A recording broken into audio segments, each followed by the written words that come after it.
친구야, 우리 서로 더 사랑하자. 조금 미련해 보일지 몰라도 우리 먼저 보이진 사랑이 있으니 너와 나 함께 연합해 가장 아름다운 선을 만들자. 너와 나 함께 연합해 가장 아름다운 선을 만들자. 너와 나 함께 연합해 가장 아름다운 선을 만들자. 그의 부르심 따라. 건물의 유리창 하나가 깨졌는데 그걸 수리하지 않고 방치하면 어떤 일이 일어날까요? 사람들은 이 건물은 주인도 없고 관리도 안 되는구나 이렇게 무의식적으로 생각하게 된다고 합니다. 그 결과 지나가는 사람들이 쓰레기를 버리고 낙서를 하고 결국 그 건물은 범죄의 소굴이 되어버린다는 게 이 깨진 유리창 이론입니다. 범죄의 소굴까지는 아니지만 이런 깨진 유리창 법칙과 비슷한 상황이 간혹 생기는 경우가 있죠. 바로 쓰레기 봉투나 재활용 쓰레기를 버리는 장소가 생기는 그런 과정입니다. 아파트처럼 관리가 되는 그런 곳은 예외이지만 특별히 쓰레기 버리는 장소가 정해져 있지 않은 그런 동네를 보면 어찌어찌 하다 보니 쓰레기가 모이는 그런 장소들이 생깁니다. 이유는 비슷합니다. 주인도 없고 관리도 안 되는 그런 애매한 장소들은 어김없이 쓰레기가 모이는 장소가 됩니다. 만약에 주인이 있다고 해도 그냥 가만히 놔두고 또 아무 소리 하지 않으면 또 그곳에 쓰레기가 모이게 됩니다. 교회 이제 저 밑에 있는 공간도 사실 교회의 터이지만 이미 쓰레기 버리는 장소로 암묵적으로 정해져 버렸습니다. 경제학 용어 중에 공유지의 비극이라는 말이 있습니다. 내 소유에 바친 잡초 하나 없이 정성껏 가꾸면서도 마을 사람들이 다 함께 쓰는 공용 목초지는 아무도 돌보지 않아 결국 황폐해져 버리는 현상을 말합니다. 누군간 하겠지, 또 내 돈 들여서 굳이 왜 하는 이기심 때문입니다. 우리 충만교회는 정말 소중하고 또 관리가 되는 곳일까요? 아니면 이 공유지의 비극을 겪고 있는 황폐한 곳일까요? 우리 교회가 이 공유지의 비극을 겪지 않는 소중하고 또 관리되어지는 그런 교회가 될 수 있기를 소망합니다. 오늘 우리가 읽은 이 학개서 1장은 예수님 오기 전 520년경 유다 백성들 사이에서 벌어진 이 영적인 공유지의 비극을 다루고 있습니다. 바로 하나님의 집인 성전을 내동댕이 쳐버린 사건인데요. 그들은 바벨론 포로에서 돌아와서 각자의 집을 짓고 재산을 불리는 데는 열정과 정성을 쏟았지만 정작 하나님을 예배하고 백성들이 모여 예배하는 이 성전은 불탄 채로 또 기둥이 다 묻어진 채로 무려 16년 동안이나 흉물스럽게 방치해 두었습니다. 그래서 참고 참으신 하나님께서 결국에 선지자 학개를 통해 말씀을 선포하십니다. 이 말씀이 우리에게 어떻게 적용될 수 있을까요? 첫 번째, 이 밑빠진 독의 저주를 한번 살펴봅시다. 70년간 바벨론 포로 생활을 마치고 예루살렘으로 돌아온 이 유다 백성들은 처음에는 무너진 성전을 보고 통곡하고 울었어요. 그리고 처음에는 자신들의 집을 먼저 짓기보다 이 성전 짓기에 앞장서기도 하였습니다. 그러나 사마리아인들의 아주 지독한 방해 공작과 더불어서 페르시아 황제로부터 성전 건축 중단 명령이 떨어지기도 하고 또 포로에서 돌아왔을 때 그들의 생활은 너무나도 어려웠고 또 고달펐으며 또 엄청난 가뭄과 흉년이 덮치면서 내 집, 내 가족부터 챙기기 시작하고 그렇게 성전 건축은 무기한 연기되어서 결국 이 16년이란 시간이 흘렀습니다. 결국에 이 학개 선지자를 통해 하나님께서 말씀하시는데요. 오늘 본문 학개 1장 2절입니다. 만군의 여호와가 이같이 말하여 이르노라. 이 백성이 말하기를 여호와의 전을 건축할 시기가 이르지 아니하였다 하느니라. 이들이 성전 건축을 멈춘 이유는 무엇입니까? 아직 때가 아니라는 거예요. 내 코가 석재라는 것입니다. 이런 변명을 하는 백성들을 향해 하나님은 4절에서 아주 날카롭고 직설적인 질문을 던지십니다. 이 성전이 황폐하였거늘 너희가 이때에 판벽한 집에 거주한 것이 옳으냐? 여기 아주 중요한 단어 두 개가 대조를 이루죠. 하나는 이스라엘 백성들이 살고 있는 이 판벽한 집, 이걸 히브리어로 사판인데요. 이 사판은 최고급 목재인 레바논 백향목으로 집을 지었다라는 것입니다. 너희의 집은 아주 최고급 목재, 이 레바논 백향목으로 집을 짓고, 그리고 하나님의 성전을 묘사하는 황폐하다, 폐허 같고 쓰레기장 같다는 것입니다. 그렇게 하나님의 성전은 폐허로 놔둘 수 있느냐? 결국 자신의 집을 우선하고 하나님의 집을 방치했을 때 어떤 일이 벌어지는가? 6절입니다. 너희가 많이 뿌릴지라도 수확이 적으며 먹을지라도 배부르지 못하며 마실지라도 흡족하지 못하며 입어도 따뜻하지 못하며 일꾼이 삭슬 받아도 그것을 구멍 뚫어진 전대에 넣음이 되느니라. 한마디로 밑 빠진 독에 물 붓기라는 것입니다. 심지어 9절은 더욱 강하게 말씀하십니다. 너희가 많은 것을 벌었으나 도리어 적었고 너희가 그것을 집으로 가져갔으나 내가 불어버렸느니라. 아무리 피땀 흘려 농사 짓고 돈을 벌고 해서 집에 가지고 가도 하나님이 입김으로 그것을 불어버리겠다는 것입니다. 왜 그러십니까? 이것이 무슨 까닭이냐? 내 집은 황폐하였으되 너희는 각각 자기의 집을 짓기 위하여 빨랐음이라. 하나님의 백성이 하나님의 성전은 황폐하게 그냥 가만 놔두고 내 주머니만 채운다면 하나님은 그 주머니에 구멍을 내겠다 말씀하시는 거예요. 결국 그들은 이 자신들의 밥그릇만 챙기다가 하나님께 혼인하고 말았습니다. 이 하나님께 혼난 사람들을 두 번째로 한번 살펴봤으면 좋겠는데요. 그렇다면 우리가 한번 생각해 봅시다. 아니, 이 하나님 믿는 것도 어려운데 이렇게 하나님께 혼나기까지 해야 되는가? 아니, 세상 사람들은, 이 바벨론 사람들, 페르시아 사람들은 아니 성전이 뭐야? 성전 자체도 없고 아니 자기 집만을 위해 저렇게 자기만을 위해 저렇게 살아가는데도 아주 떵떵거리며 잘 사는데 왜 하나님의 백성은 성전 좀 돌보지 않았다고 그렇게 너네들을 가난하게 만들겠다, 주머니 구멍 뚫어버리겠다, 그렇게 협박을 하시는가? 이래가지고 이거 하나님 믿을 수 있겠는가? 아니 이래가지고 이거 하나님 어떻게 믿겠는가? 차라리 하나님 안 믿는 게 더 낫지, 하나님 모르는 게 더 낫지. 아니 그냥 예루살렘으로 안 돌아오고 페르시아에 눌러 앉았으면 더 좋았을 뻔했다. 그러면 이 성전 때문에 혼나지 않아도 되는데 왜 돌아와서 이렇게 가난하게 만들겠다고 막 협박을 하시고 왜 이러는가? 왜 하나님의 백성은 하나님이 이렇게 괴롭히시는가? 근데 실제 역사적으로 보면 바벨론과 페르시아에 남아서 예루살렘으로 돌아오지 않은 유대인들이요 압도적으로 많았어요. 에스라와 느헤미야를 보면 1차 귀환 때 예루살렘으로 귀환한 사람은 고작 5만 명 정도밖에 없습니다. 이때 당시 유대인들이 이 100만 명 이상인 걸 감안하면 5%도 안 되는 극소수만 예루살렘으로 돌아와요. 아니 이제 포로 다 끝내고 고향으로 돌아가라는데도 왜 이렇게 안 돌아가냐? 이 95%나 되는 사람들 왜 안 돌아가나? 근데 이 유대인들을 보면요 참 대단한 민족들이에요. 지금도 그렇고 뭐 과거에도 그렇고요. 어딜 가나 그들 대부분은요 잘 살아요. 부자가 되고. 그래서 고고학 자료인 이 무라슈 문서를 보면 당시 이 유대인들이 바벨론 때나 이후에 페르시아 때나 엄청난 부를 축적한 거상들이 유대인이 참 많고 또 고위 공직자가 되고 크게 성공한 사람이 많았다라고 이렇게 문서가 남아 있습니다. 그래서 예를 들면 이런 거예요. 포로 기간이 70년인데 그러면 이제 2세대, 3세대가 지난 긴 시점 아닙니까? 이제 20대, 30대들에게 이 예루살렘은 어떤 곳인가? 그거 뭐 한 번도 가보지도 않은, 내가 태어나지도 않은 그냥 폐허의 땅인 거예요. 폐허의 땅. 그런데 내가 태어난 이 바벨론이나 페르시아는 오늘날로 보면 아주 세계 최고의 도시인 이 뉴욕 맨하탄과도 같은 곳입니다. 아니 내가 뉴요커인데, 아니 돈도 많은데 아니 뭐 한다고 전쟁으로 황폐한 고향 땅에 돌아가야 되겠는가? 그래서 사실 이 95%의 대부분의 유대인들은 고향으로 돌아가지 않고 그냥 거기에 눌러 살았습니다. 다시 말해서 지금 하나님께 혼나고 있는 이 백성들은 어떤 사람인가?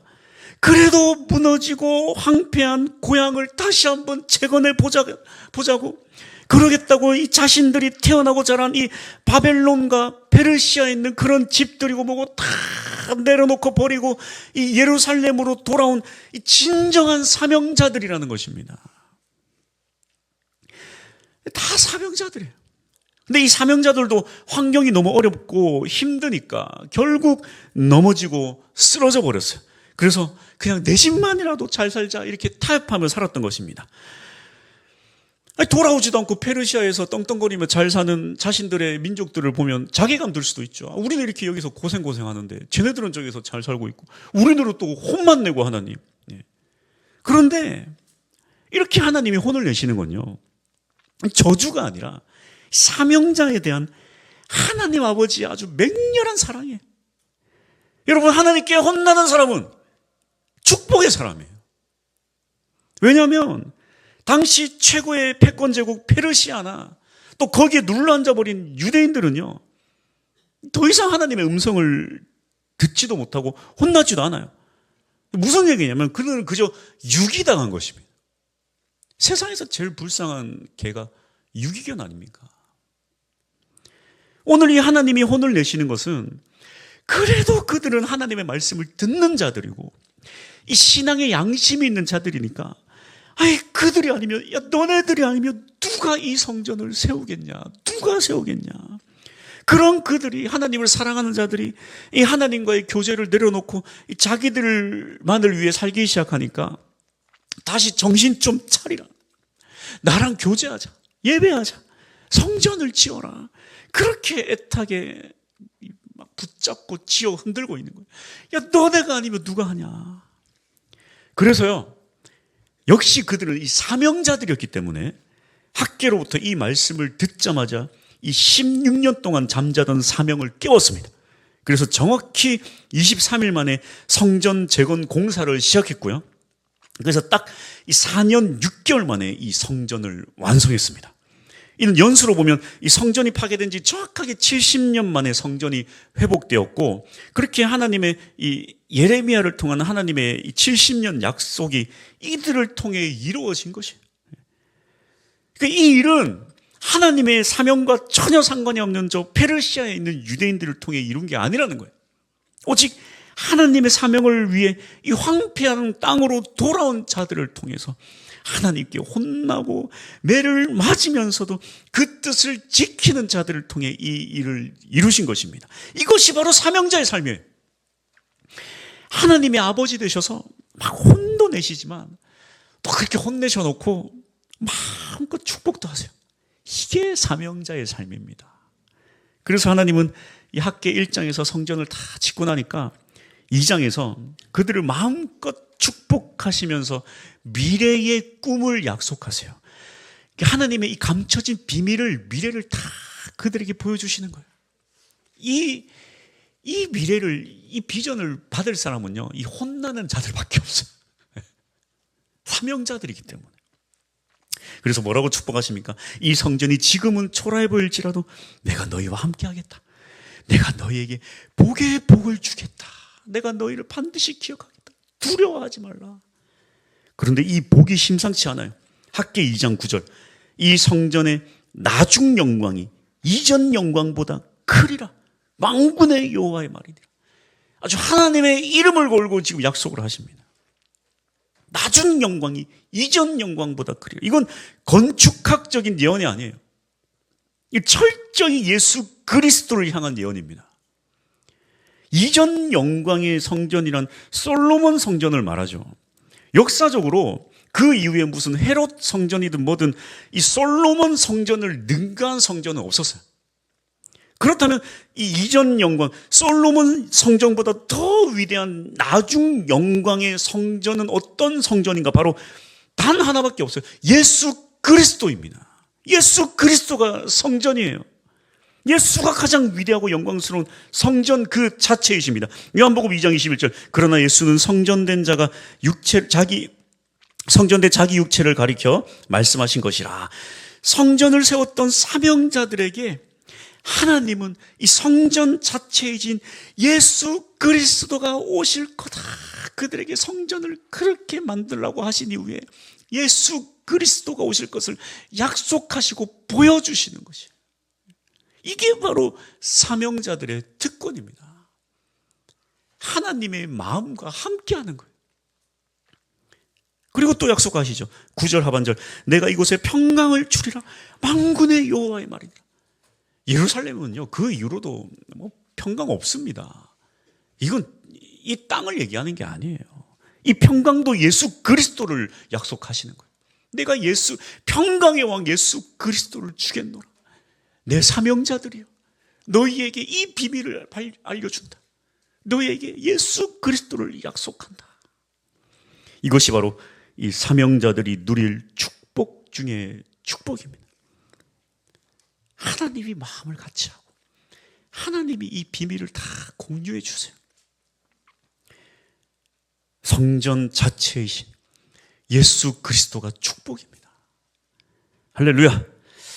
그래서 그들에게 진짜 성전인 예수를 약속하십니다. 그렇다면 우리가 세워야 할 성전은 무엇일까요? 성전의 의미가 뭘까요? 성전의 의미. 구약시대에는 건물 성전이 성전이지만 예루살렘에 있어요. 예루살렘에 있는 그 성전만이 성전이지만, 그렇다면 지금 이 신약에 와서 우리에게 있어서 성전은 무엇인가? 성전은 성도 개인의 몸인가? 아니면 교회 공동체가 성전인가? 아니면 이 건물이 성전인가? 뭐가 성전일까?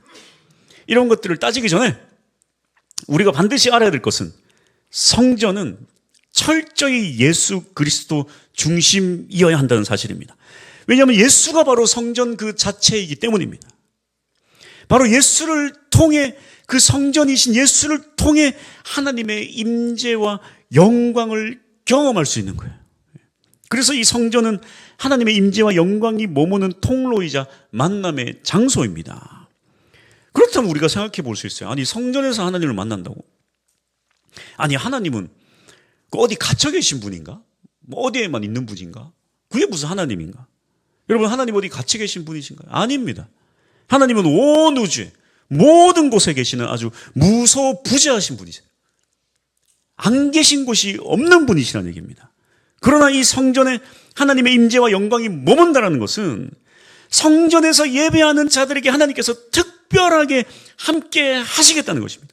온 세상에 하나님 계시고 온 세상 사람들에게도 하나님이 계시겠지만, 그렇다고 그들을 특별히 사랑하거나 특별히 동행하시거나 특별히 말씀을 주시거나 특별히 아끼거나 하지 않아요. 오직 성전에서 예배하는 자들을 특별히 은혜를 베푸시고 특별히 동행해 주신다라는 것입니다. 그래서 구약에서는 이 예루살렘에 있는 성전에서만 하나님의 영광이 임하고 거기서 예배를 드려야만 했다라면, 지금은 예수 그리스도의 보혈의 피로 우리 모두가 죄를 용서받고 하나님이 우리 아버지가 되셔서 내게 성령이 임하시는 것. 그래서 내가 또 우리가 성전이 되어서 어디서 예배를 하든 어디서 하나님께 찬양하든 하나님이 특별하게 이 성령의 전인 우리들이 예배하면 그걸 특별하게 다 받아주시고 동행하시고 어디에 있든지 은혜 주시고 이끌어 주시고 붙잡아 주시고 용기와 힘을 주신다는 거예요. 그래서 바울은 이렇게 말합니다. 고린도전서 6장 19절. 너희 몸은 너희가 하나님께로부터 받은 바 너희 가운데 계신 성령의 전인 줄 알지 못하느냐? 너희는 너희 자신의 것이 아니라. 고린도 교회 성도들아, 너희 각각의 몸은 성령의 전이다. 네 몸뚱아리가 성령의 전이야. 성전이야. 이것은 개인이 다 성령이 함께하는 성전이다라는 선포예요. 단수예요, 단수. 하나님을 믿는 성도 한 명 한 명이 다 성전이라는 거예요. 왜? 그 안에 성령님이 계시니까, 하나님의 영이 계시니까. 뿐만 아닙니다. 고린도전서 3장 16절. 너희는 너희가 하나님의 성전인 것과 하나님의 성령이 너희 안에 계시는 것을 알지 못하느냐. 이거는 복수예요. 그러니까 이거는 개인이 아니라 교회 공동체가 성전이라는 거예요. 우리 공동체. 하나님의 성령이 개인에게만 머무는 게 아니라 이렇게 모여서 예수의 이름으로 모였을 때 이 공동체 안에 함께 계십니다. 그래서 이 공동체도 성전이에요. 이렇게 공동체가 함께 모였을 때 그 안에 하나님께서 계셔서 우리가 어떻게 하길 바라는가? 에베소서 2장 21절 22절. 그 안에서 건물마다 서로 연결하여 주 안에서 성전이 되어가고, 이 건물이란 사람이죠, 사람.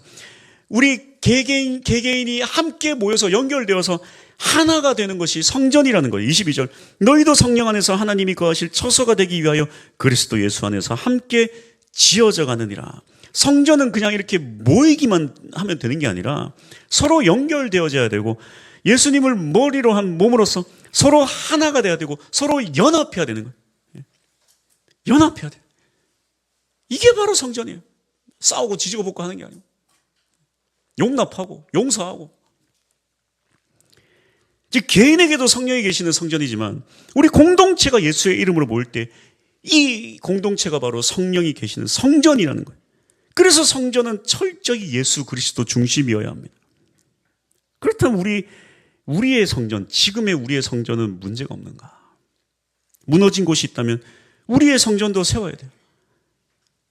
그래서 우리의 성전은 무엇인가? 첫 번째, 한번 다 같이 따라해볼까요? 첫째, 자 시작. 무너진 거룩을 세워라. 먼저는 내 개인이, 내 몸이 성전이기 때문에 무너진 나의 거룩을 세워야 돼요.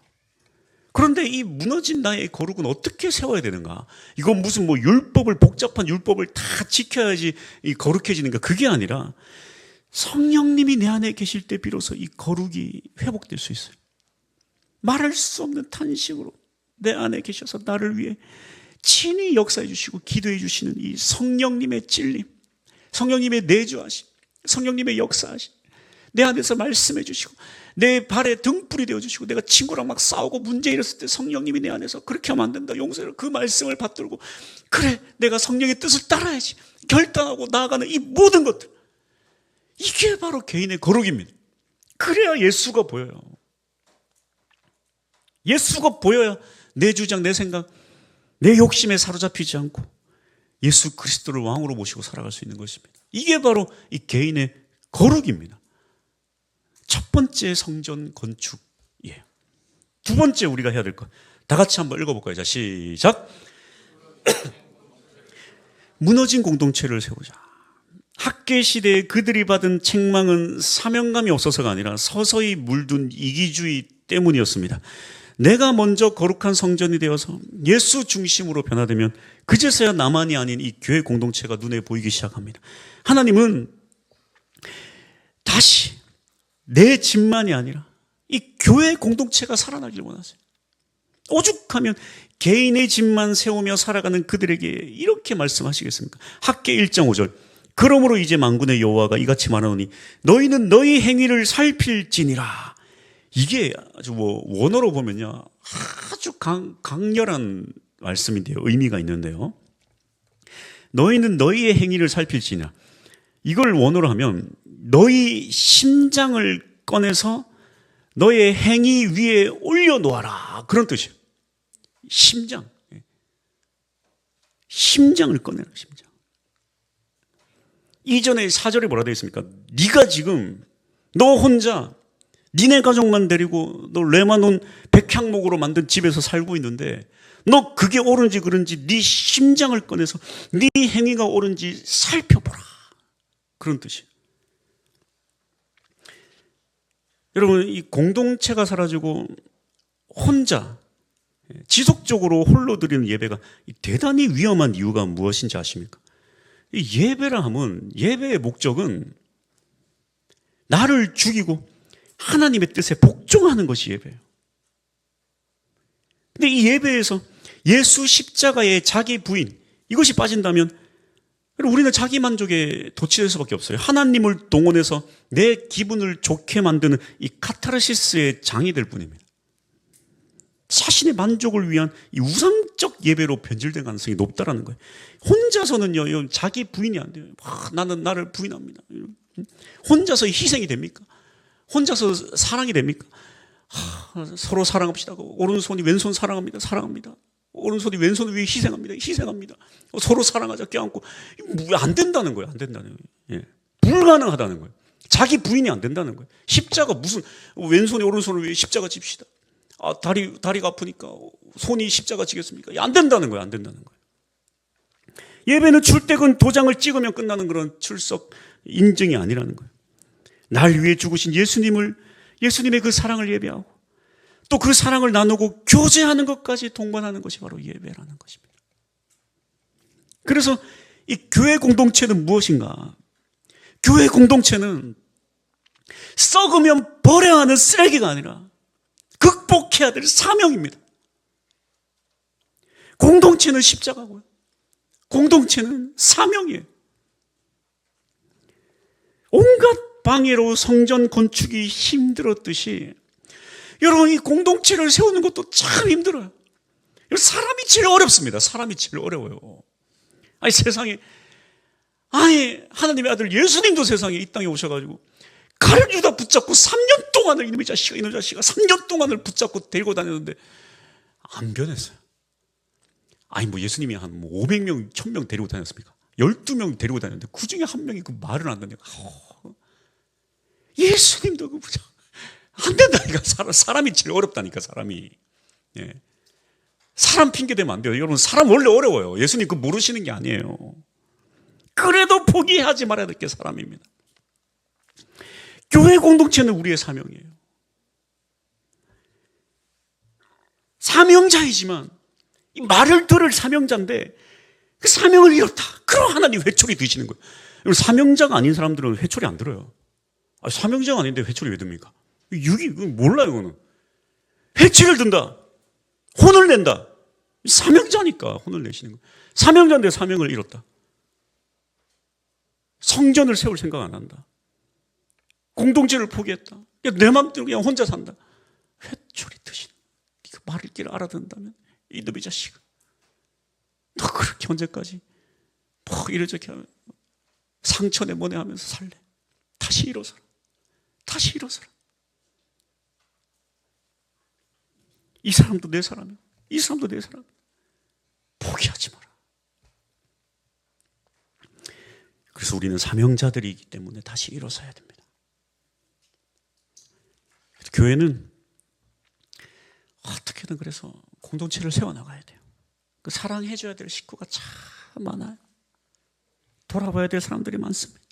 그 관심과 사랑은 한 번으로 안 됩니다. 한 번 해놓고 아이고 피곤하다. 그럼 지속적으로 피곤한 거예요. 원래 해야 돼요. 목사 혼자 하라 그러면 안 됩니다. 같이 해야 돼. 같이. 세 번째, 다 같이 한번 읽어봅시다. 자, 시작. 공동체를 담아내는 그릇인 예배당을 가꾸자. 우리가 이 홈과 하우스의 차이를 좀 알아야 됩니다. 둘 다 집이란 뜻인데 홈도 집이고 하우스도 집인데, 홈이라 하면 사람 중심이죠. 가족, 사람 가족 중심. 즉 어디가 되었든 내 가족이 함께 있으면 거기가 홈이에요. 하우스는 건물이죠. 가족이 머무는 눈에 보이는 건물이 하우스입니다. 주소가 있고 부동산이 있고 등기가 있는 건물이 하우스예요. 비상시에는 홈만 안전해도 다행이에요. 영화 국제시장을 보면 6.25 전쟁 때 막 북에서 피난길 오르다가 딸내미 잃어버리고, 딸내미 찾겠다고 아버지 찾아가다가 아버지도 잃어버리고, 가족 다 찢어지고 이산가족 되고, 그 아픔을 잘 보여주는데, 그때는 이제 하우스고 보고 눈에 보이는 건물 다 필요 없어. 그저 홈. 내 가족이 안전하게 잘 살아있기만 하면 좋겠다. 그게 행복이에요.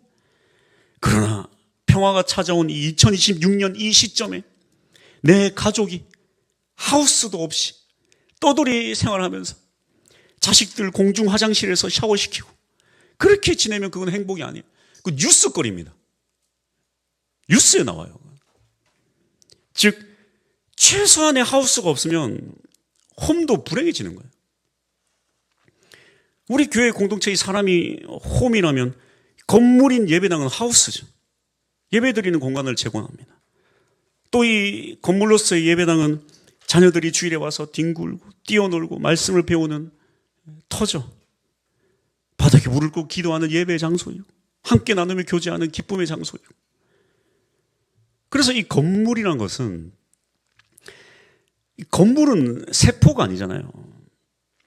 가만 놔두면 건물이 막 회복하고 성장하고 개선되고 발전하고 키가 크고 그런 것이 아니라는 것입니다. 가만 놔두면 노후되는 거예요. 부서져요. 무너지고 황폐하게 되는 게 이 건물입니다. 그래서 지금 이 중심 세대가 계속해서 건물을 뭔가 수리하고 고치고 하지 않고 그냥 가만히 내버려두면 그 모든 노후되는 짐들을 다음 세대에게 그대로 고통과 짐만 잔뜩 짊어지게 버려줘요. 이건 무책임한 거예요. 왜냐하면 건물은 결국 노후되고 부서지고 지금 세대도 지금 고치지 않고 가만 놔두면 그 긴 기간을 누가 책임진단 말이에요. 세월이 지나면 더 노골될 텐데 결국 나도 못한 걸 내 자식 보고 다 하라고 다 떠넘기고, 그러면 내 자식은 어떻게 합니까? 이걸 피눈물을 흘리며 고쳐내든지 아니면 버리고 그냥 떠나든지 둘 중에 하나가 되는 것입니다. 감당이 안 되면 버리는 거예요. 우리 교회가 이 공유지의 비극을 겪지 않길 바랍니다. 교회는 건물이 아니지만 그렇다고 해서 지금은 6.25도 아닌데 건물이 없어서 거리로 내몰린 이 교회 공동체는 대단히 슬플 거예요. 결론입니다. 하나님은 포로에서 돌아온 백성들에게 무리한 것을 요구하지 않았어요. 학회 1장 8절 너희는 산에 올라가서 나무를 가져다가 성전을 건축하라. 그리하면 내가 그것으로 말미암아 기뻐하고 또 영광을 얻으리라. 여호와가 말하였느니라. 하나님은 이 성전 건축을 그 레바논의 값비싼 백향목으로 건축하라고 하지 않았습니다. 지금이라도 당장 뒷산에 올라가서 그 흔한 나무라도 베어서 무너진 것을 지금이라도 고쳐라. 지금이라도 성전 가만 놔두지 말고 저 싼 나무라도 지금도 손보고 고치라는 거예요. 이게 바로 하나님이 원하는 마음이라는 것입니다. 그러니까 뭔가 너무 크게 하니까 아이고 못하겠다 포기하지 말고 지금이라도 하라는 거예요. 하나님의 마음 뭡니까? 예수님의 마음 뭐예요? 오병이어의 기적들을 보세요. 빌립이 200데나리온이 필요한데요. 1인당 10,000원씩 쳐서 2만 명이니까 200데나리온 지금으로 환산하니까 2억이 되니까 예수님 2억이 우리는 없는데요. 그런데 이 어린아이가 보리떡 5개 물고기 2마리를 탁 예수님께 갖다 드리니까 그 오병이어의 기적이 일어나지 않습니까? 예수님이 원하는 게 뭐예요? 2억 가지고 오라는 게 2억? 야, 밥 먹여야 되는데 2억 가지고 와라. 아니에요. 지 먹으려고 도시락 싸온 거. 그거 그냥 자기 하나 좀 희생했어, 자기 하나. 그걸 바라는 거예요, 예수님이 바라는 게. 교회 공동체를 세우기 위해 도대체 뭐가 필요하냐는 거예요. 예수님은 여러분에게 대단한 걸 바라는 게 아니에요.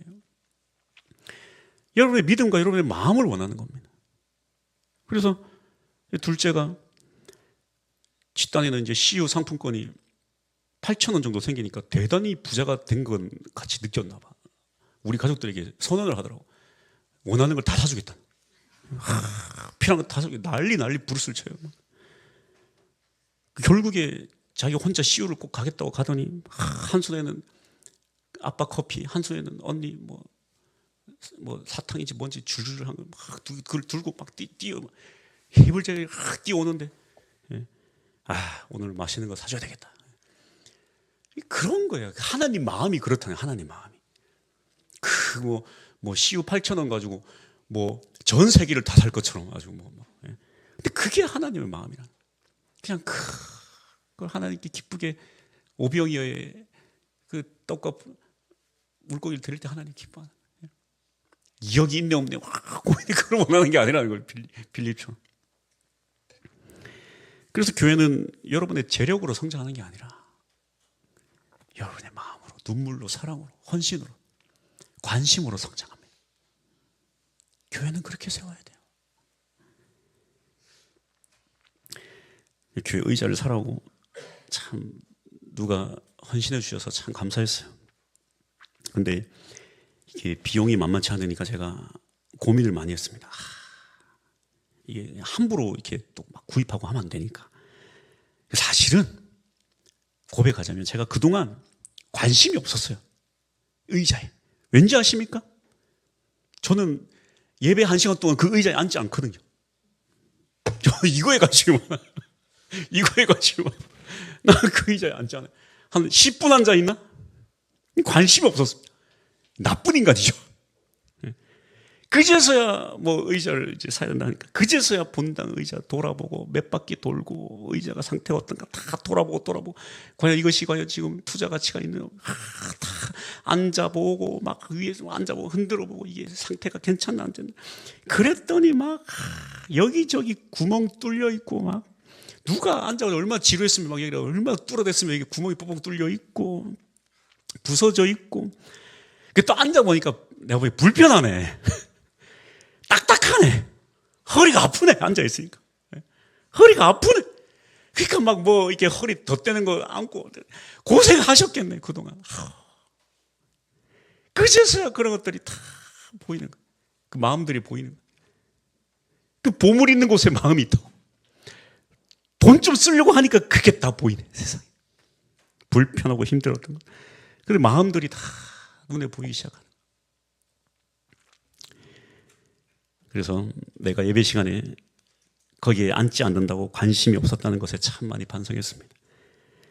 그러니까 이 못난 목사가 무관심하고 무지하니까 실행력이 없으니까 결국에 한 성도님을 통해서 이 일이 시작되는 거 아니겠습니까? 이 얼마나 무지한 무능력한 교회 지도자의 모습이에요. 반성을 많이 했습니다. 오늘 예수님의 몸인 성전을 세워나갈 수 있길 축복합니다. 하나님은 사명자들을 깨우세요. 아예 사명자가 아닌 사람은요, 사명이 없는 사람은 깨우지도 않아요. 깨워봤자 깨워지지도 않아요. 다시 눈 뜨고 일어설 수 있는 사람만이 주님께서 흔들어 깨우십니다. 그리고 붙들어 세우세요. 이 땅 가운데 공동체가 무너져가고 있다. 예수의 몸인 성전이 무너져가고 있다. 비단 건물만 얘기하는 것이 아니라 교회 공동체들이 갈기갈기 찢어지고 예수의 몸들이 무너지고 교회들이 문을 닫고 교회들이 사라지고 있다. 이 시점에 모든 사람을, 모든 교회를 다 부르진 않아요. 깨어있는 사람, 깨어있는 교회는 하나님께서 회초리를 드신단 말이에요. 왜? 얘는 회초리 들면 정신 차리는 걸 아니까. 정신 차린 교회일 줄 아니까. 여러분, 모든 교회가 다 회초리 들지 않아요. 자기 중심적으로 이거는 말씀이 귀에 들어가지 않을 교회는요, 여러분 회초리도 안 듭니다. 그냥 가만 놔두세요. 그냥 알아서 북적북적 난리치든 말든 그냥 놔둡니다. 그냥. 그러나 회초리를 들고서 정신 차린 교회는요, 성도는요, 주님께 회초리 드세요. 정신 차리라고. 어떤 시대인데 지금 가만히 있어서야 되겠냐고. 그래서 우리에게 이렇게 말씀을 주신다는 것은 아직 우리에게 주님 하실 일이 있다는 거예요. 하늘의 비전을 아무한테도 주는 게 아닙니다. 하나님이 놀라운 행하실 일을 아무한테나 행하시는 게 아니라는 거예요. 근데 하나님은요, 스릴러를 좋아하세요. 중간에 답을 안 알려줘요. 다 끝내고 나면 그제서야 이것 때문이다 하고 알려주신다. 그러니까 우리는요, 일단 해야 돼요. 뭔지 모른다니까요. 하나님이 중간에 답을 안 알려주니까. 이 주인공 나중에 나오고요, 예, 나중에 등장해요. 뭐든지. 우리는 지금 해야 돼요. 끼어있는 자들을 통해서 하나님이 일하십니다. 성전 다 짓고 나니까 하나님이, 야, 예수를 보여주려고 성전 세우라 그랬다 알려주시는 거 아니겠습니까? 그래서 주님, 내가 사명자입니다 하고 주님 앞에 나아갈 수 있는 우리 모두가 될 수 있길 축복합니다. 할렐루야.